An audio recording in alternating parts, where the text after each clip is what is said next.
જય શ્રી કૃષ્ણ, રાધે રાધે. મારી યુટ્યુબ ચેનલમાં આપનું સ્વાગત છે.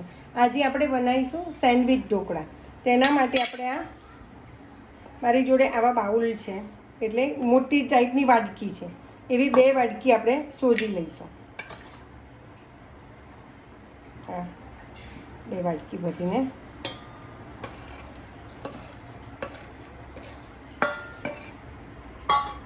આપણે સોજી લીધી છે. 2 વાડકી છે, બસ સહેજ ઓછું છે. હવે એ જ માપથી આપણે સેમ છાશ, ખાટી છાશ કાં તો તમે દહીં લઈ શકો છો.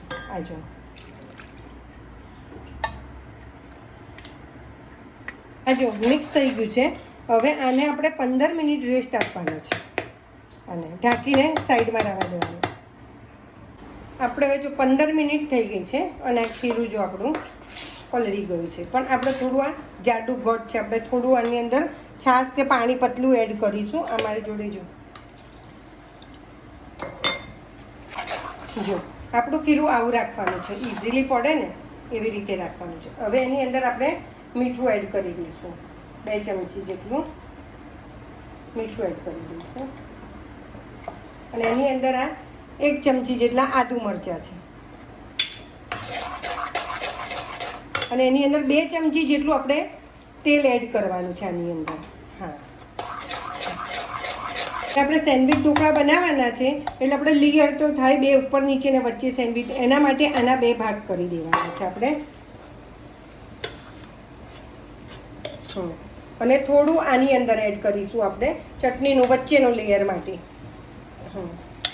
હવે આની અંદર આપણે 1/2 ચમચી ઈનો એડ કરીશું.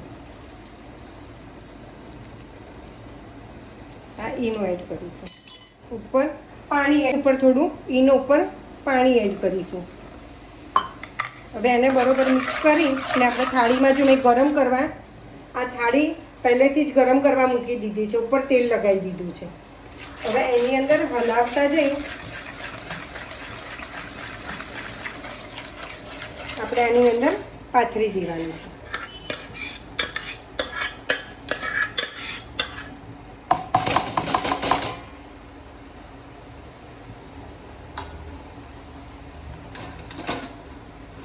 જો આપણે હવે 7 મિનિટ જેવું થઈ ગયું છે. હવે આની અંદર આપણે ગ્રીન ચટણી, આપણે જે બેઝિક ચટણી બનાવીએ ને, કોથમીર પુદીનાની ને એની મરચાંની ને એની આદુ નાખીને, એ જ ચટણી છે આની અંદર. અને એની અંદર 2-3 ચમચા આ ખીરું રેડી દીધું છે. હવે એ આની ઉપર સ્પ્રેડ કરીશું આપણે.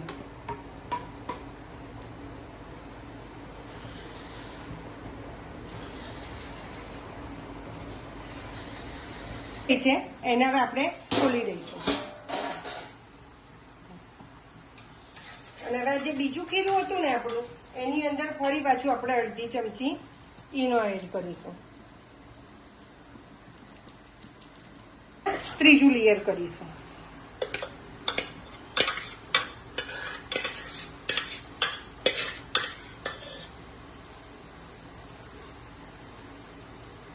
આને આપણે 15 થી 20 મિનિટ સુધી હવે થવા દેવાનું છે.